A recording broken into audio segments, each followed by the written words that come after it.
माझं नाव सरोजा ईश्वर कल्लेमुळे, मी उमरग्यात राहते आणि माझं वार्ड क्रमांक 4 आहे।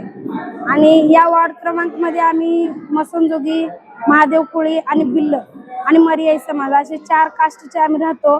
पण आम्हाला ही कास्ट आमची स्वतःची आहे अशी म्हणून आम्हाला आमच्याकडे सर्टिफिकेट पण नाहीये आणि कुठलं कागदपत्र पण नाहीये की आम्ही या कास्टचे आहोत म्हणून। त्यामुळे आम्ही प्रत्येक म्हणजे कित्येकदा तरी आम्ही शिकत असताना लहानपणापासून म्हणजे शाळेत असतानापासून आम्ही प्रयत्न केलाय की आम्हाला कास्ट मिळावं, आम्हाला सवलती मिळावं, आम्ही शिकून कुठंतरी म्हणजे गव्हर्नमेंट जॉब असो किंवा कुठली का नोकरी असो ती करायला आम्हाला भेटावं म्हणून आम्ही खूप प्रयत्न केलाय। तरी पण आम्हाला कुणाचीच म्हणजे असं मदत मिळाली नाही। आम्ही भरपूर म्हणजे फिरून थकून शेवटी मग आमच्या समाजाचा व्यवसाय करावा म्हणून आम्ही हे आमचं सामाजिक व्यवसाय आम्ही करतो, भिक्षा मागतो किंवा असं भांडे केसावर विकतो, हे करून आम्ही आमचं पोट भागवतो।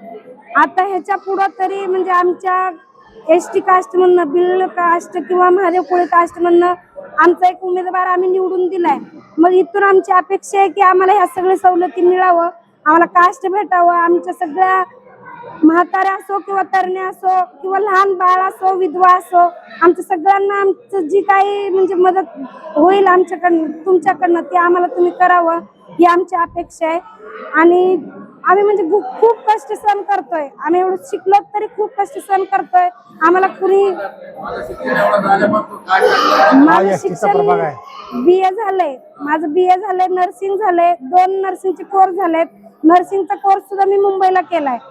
पण माझं कास्ट म्हणजे महादेव कोळी आहे आणि आमच्या आई वडिलांचं म्हणजे बिल्ल आहे। मग ह्या सगळ्या कास्ट असून सुद्धा आम्हाला सुविधा भेटत नाहीये। शिकून पण आम्हाला परत समाजातच जाऊन समाज म्हणजे पुढे न्यावा असं कुठली अपेक्षा पण नाहीये आमच्याकडनं। आमच्या मनात कुठली अपेक्षा पण येत नाही कारण आम्हाला सवलतीच नाही येत कुठल्या।